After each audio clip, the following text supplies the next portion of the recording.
In Season 1 of The Story of Stuff, we looked at a system that creates way too much stuff and way too little of what we really want.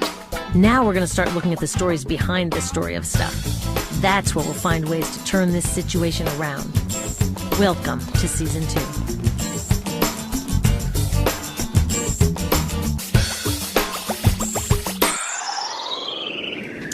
Ever since I learned where our stuff really comes from and how this system is trashing people and the planet, I've been trying to figure out how we can change it. I've read a lot of these. 100 ways to save the planet without leaving your house. 50 simple things you can do to save the Earth. The Little Green Book of Shopping. I thought these might have the answers, but their tips all start here, with buying better stuff. And they all end here, with recycling all that stuff when I'm done with it. But when it comes to making change, this story of going green, even though we see it everywhere, has some serious shortcomings. It says that if I become a smarter shopper and tell all my friends to do the same, I've done my part. And if I don't buy all this green stuff, then it's my fault the planet's being destroyed. Wait a minute, my fault?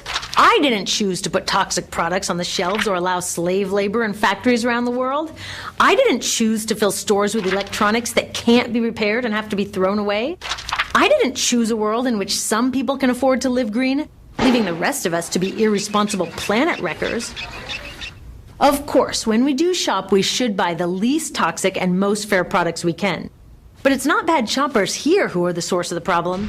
It's bad policies and bad business practices here. And that's why the solutions we really need are not for sale at the supermarket. If we actually want to change the world, we can't talk only about consumers voting with our dollars. Real change happens when citizens come together to demand rules that work. Look, it is important to try to live green. As Gandhi said, be the change.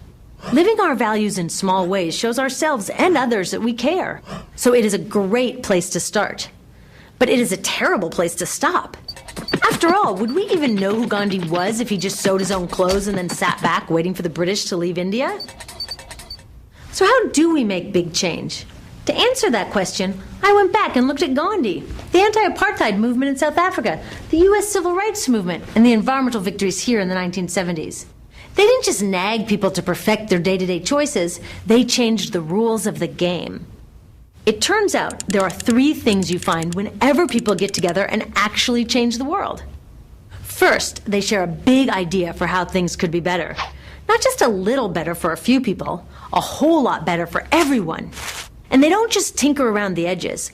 They go right to the heart of the problem, even when it means changing systems that don't want to be changed. And that can be scary. Hey, millions of us already share a big idea for how things can be better. Instead of this dinosaur economy that focuses only on corporate profits, we want a new economy that puts safe products, happy people, and a healthy planet first. Duh! Isn't that what an economy should be for? Trying to live eco-perfectly in today's system is like trying to swim upstream when the current is pushing us all the other way. But by changing what our economy prioritizes, we can change that current so that the right thing becomes the easiest thing to do. Second, the millions of ordinary people who made these extraordinary changes didn't try to do it alone. They didn't just say, I will be more responsible. They said, we will work together until the problem is solved. Today, it's easier than ever to work together. Can you imagine how hard it was to get a message across India in 1930? We can do it now in less than a second. Finally, these movements succeeded in creating change because they took their big idea and their commitment to work together, and then they took action. Did you know that when Martin Luther King Jr. organized his March on Washington, less than a quarter of Americans supported him? But that was enough to make change because those supporters took action. They did stuff. Today, 74% of Americans support tougher laws on toxic chemicals. 83% want clean energy laws. 85% think corporations should have less influence in government. We've got the big idea and the commitment. We just haven't turned it all into massive action yet. And this is our only missing piece. So let's do it. Making real change takes all kinds of citizens, not just protesters. When you realize what you're good at and what you like to do, plugging in doesn't seem so hard. Whatever you have to offer, a better future needs it. So ask yourself, what kind of change maker am I? We need investigators, communicators, builders, resistors, nurturers, and networkers. At storyofstuff.org, you can explore these types of changemakers and find your first or your next step to take action. Being a responsible citizen starts with voting. That's one of those basic things that everyone's just got to do. But it gets way more exciting and fun when we put our unique skills and interests to work alongside thousands of others.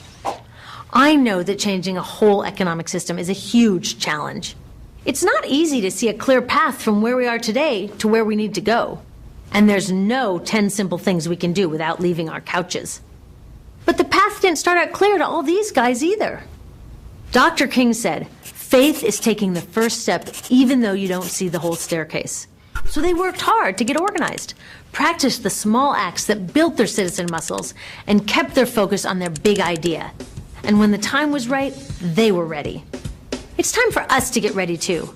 Ready to make change and write the next chapter in the story of stuff.